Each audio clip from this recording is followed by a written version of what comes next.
A couple of weeks ago, I asked you to help me with the forthcoming Kermode Awards, giving me your suggestions for films and filmmakers, directors, actors that are worthy of a Kermode Award. As you know, the rules are very simple. You can't win a Kermode Award for a category in which you've been nominated for an Oscar. So basically what I was asking you to do was two things. Firstly, tell me what you thought was great, but also what you thought was going to get overlooked by the Oscars. Loads and loads of responses here in pretty much random order are just some of your suggestions. This from P.W. Snow. For me, the best foreign film has to be The Raid. Loads of you said this.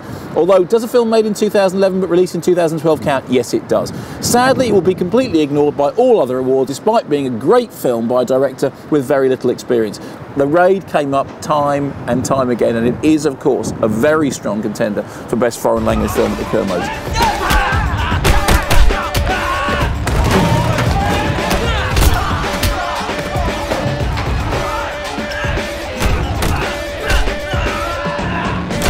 Now, just as The Raid kept turning up in your suggestions, there were other actors and actresses who kept getting mentioned. Marianne Cotillard for Rust and Bone, loads of you think that I should be thinking about her, although is she not an Oscar contender? I thought she probably was. Elizabeth Olsen for Martha Marcy May Marlene. This from Hayden's Movies Best Actor, Mads Mikkelsen. Incidentally, I am assured by Thomas Vinterberg that that's pronounced Mads Mikkelsen. Apparently Mads is just something that we say over here, but he said it's okay, everybody says it, so carry on. Mads Mikkelsen for both The Hunt and A Royal Affair. I mean, I absolutely love Royal Affair. If you saw my half-term report, you know that was my favourite film of the year at the halfway point.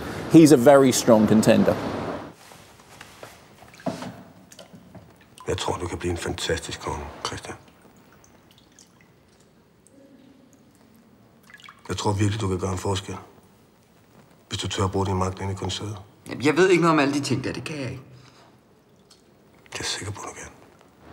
Now, interestingly, the film that came up time and time again, more than any other, I think, in your suggestions, is Skyfall, the Bond movie, which I absolutely love. But the question is Bond in contention for the Oscars or not? See, I think it is. Look at this from Dave the Rave. It's an obvious one, but Skyfall, undoubtedly the most artful and theme-driven Bond film ever made. Direction from Sam Mendes is as poetic as it is surprising. He should definitely be nominated for an award. I agree. But isn't he going to get an Oscar nod? This from Fat Pie 42. I would absolutely love to put forward Skyfall along with Sam Mendes as director for the Kermode Awards, except that I actually reckon he has got a shot at the Oscars, naively enough. It's just so much more awards worthy than anything else I've seen this year. This from Bart from Amsterdam. The achievement that is most likely to be overlooked by the Oscars is Roger Deakins' brilliant cinematography as Skyfall, for the simple reason the Academy is too snooty to recognise a James Bond movie. Again, I'm not sure that you're right there. A special reason Deakins deserves an Oscar because he demonstrates with his use of the Arriflex Alexa camera, digital cinematography matches and even surpasses film. Deakins himself has said that he thinks that we're now at the point with the technology with that camera has indeed made digital preferable to celluloid, which is quite a big deal.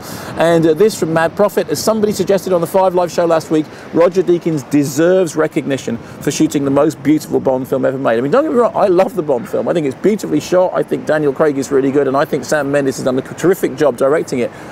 I just don't think we can close the book on the Oscars nominating it yet. I mean, hey, you never know, they might surprise us. Then again, they might not.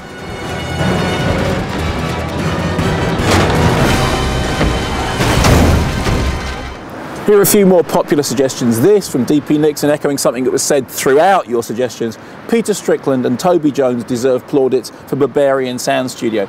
Didn't even get a proper release, despite being one of the year's smartest and most original films. But it depends on what you define as proper release. We did a blog about the fact that you could watch that film online, streamed, if you couldn't get to a cinema that was showing it. I mean, I thought it was an interesting way of distributing the movie, and it certainly did allow some people to see it who couldn't have seen it in cinemas. But I know what you mean. I mean, frankly, I would have loved it to have been in every multiplex in the country. I love that film. Please, Gilderoy, don't call my film horror again.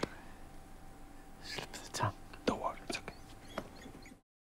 Video Shark makes these two suggestions. Best Actor, Channing Tatum for 21 Jump Street. That's the only suggestion for Channing Tatum for 21 Jump Street. And Best Original Screenplay, Cabin in the Woods. That did turn up quite a few times. I want to just read you this from Jack Hawkins. There are some films I still need to see, but obviously we're not at the end of the year.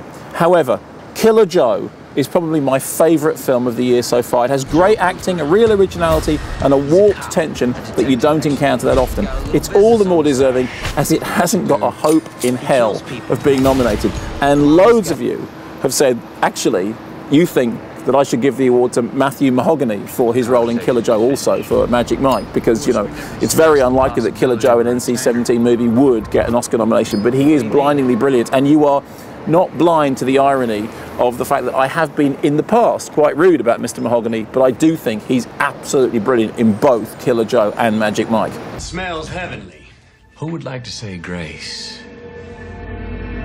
I'm going to end with a suggestion from a couple of you for a film which I can guarantee you is not going to get a look in at the American Academy Awards. That's 100% certain. This from Marcus Sprenkle, Best Original Song, Under an Iron Sky by Lieback from Iron Sky. Quite simply the best song I've heard this year, and totally fitting to the movie in question. You may not agree with me, then again I can't force you to be right. And that comment is echoed by Century23, who nominates Iron Sky for Best Soundtrack. From the music from the trailer that sold the film to most viewers, while that music was not even in the film, to the haunting first piano notes of the film's last scene, it was integral to the film in a way that is not seen much anymore. I am sorely tempted to consider Iron Sky as a Kermode Awards contender. Let's see how that plays out. I feel so cold. Why did I stay? Remember, I'll remember your face so pale when you left me on that glue.